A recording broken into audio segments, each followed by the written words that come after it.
నమస్తే, welcome to our show. మన ఛానల్లో డివైన్ ఆస్ట్రాలజీకి సంబంధించి ఉదయ్ భాస్కర్ గారు ఒక మంచి సిరీస్ లా చేస్తూ ఉన్నాం పార్లమెంటు స్థానాలకి సంబంధించి. అలాగే ఆ పార్లమెంటు స్థానాల్లో ఉన్న నియోజకవర్గాల వారీగా కూడా ఎన్ని సీట్లు ఎవరు గెలుస్తారు అన్న విషయాన్ని క్లారిటీగా చెప్తున్నారు విత్ మెజారిటీ. సో తప్పకుండా వీడియోని స్కిప్ చేయకుండా చూడండి. ఉదయ్ భాస్కర్ గారు ఎవరికి ఎక్కువగా మెజారిటీ ఇస్తున్నారు, తన ఆస్ట్రాలజీకి సంబంధించి మాత్రమే చెప్తున్నారు. ఆయన గత వీడియోలో కూడా చెప్పున్నారు, ఏ ఒక్కరికి సపోర్ట్ అని కాదు, నా పరిజ్ఞానం మేరకు అని. తన పరిజ్ఞానం మేరకు శ్రీకాకుళానికి సంబంధించి ఏం చెప్తారో విందాం. నమస్కారం అండి. నమస్తే అమ్మా.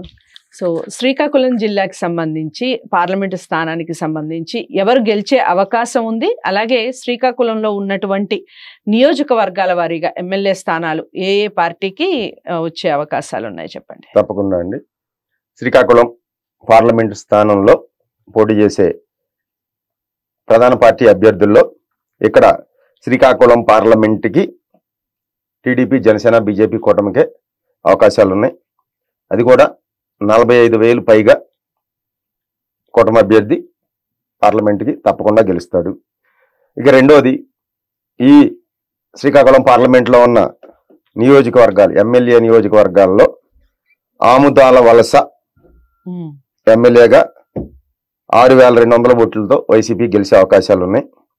రెండోది, ఇచ్చాపురం అసెంబ్లీ నియోజకవర్గంలో 7,300 ఓట్లతో కూటమి అభ్యర్థి గెలిచే అవకాశాలు ఉన్నాయి. అలాగే టెక్కలి అసెంబ్లీ నియోజకవర్గంలో కూడా 7,000 పైచిలుకు ఓట్లతో కూటమి గెలిచే అవకాశం ఉంది. నరసన్నపేట ఒక 5,000 మెజార్టీతో వైసీపీ గెలిచే అవకాశం ఉంది. ఇంకా పలాస 10,100 ఓట్లతో కూటమి గెలిచే అభ్యర్థులు గెలిచే అవకాశం ఉంది.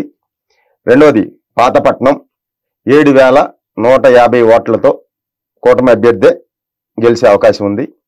ఇక ఏడోది అయినటువంటి శ్రీకాకుళం 7,230 ఓట్ల వరకు వచ్చి వైసీపీ అభ్యర్థి గెలిచే అవకాశం ఉంది. శ్రీకాకుళం పార్లమెంట్ కూటమికి వెళ్తుంది. అలాగే కూటమికి 4 ఎమ్మెల్యే సీట్లు, వైసీపీకి 3 ఎమ్మెల్యే సీట్లు వస్తాయని నా జ్యోతిష్యం చెబుతుంది. రైట్. శ్రీకాకుళానికి సంబంధించి కూటమికి శుభవార్త అని చెప్పొచ్చు. ఉదయ్ భాస్కర్ గారు చెప్పినటువంటి రిజల్ట్ ని బట్టి కొద్ది మెజారిటీ కూడా శ్రీకాకుళంలో కూటమికే ఉంది. 4 కూటమికి వస్తే 3 వైసీపీకి వచ్చే అవకాశాలు ఉన్నాయి. ఏదైతే ఎమ్మెల్యే అభ్యర్థులు ఉన్నారో పార్లమెంట్ స్థానం అయితే ఖచ్చితంగా కూటమికే వస్తుంది అన్నట్టుగా చెప్తున్నారు. చూద్దాం రిజల్ట్ ఎలా ఉంటుందో. మనం రిజల్ట్స్ వచ్చాక కూడా ఖచ్చితంగా నేను ప్రతి వీడియోలో చెప్తూనే ఉన్నాను, మళ్ళీ ఉదయ్ భాస్కర్ గారితో ఖచ్చితంగా వీడియో చేసే ప్రయత్నం చేస్తాను. తప్పకుండా అందరికీ చేరువ చేయండి ఈ విషయాన్ని. ఎంతవరకు నిజమవుతుంది మీ కామెంట్స్ రూపంలో కూడా ఖచ్చితంగా ఉదయ్ భాస్కర్ గారు చెప్పినటువంటి రిజల్ట్ ని మీరెంతవరకు ఏకీభవిస్తున్నారు అన్న విషయాలు కూడా ఖచ్చితంగా కామెంట్ రూపంలో తెలియజేయండి. తదుపరి వీడియోతో మళ్ళీ కలుస్తాను. ఇంతవరకు సెలవు. నమస్తే.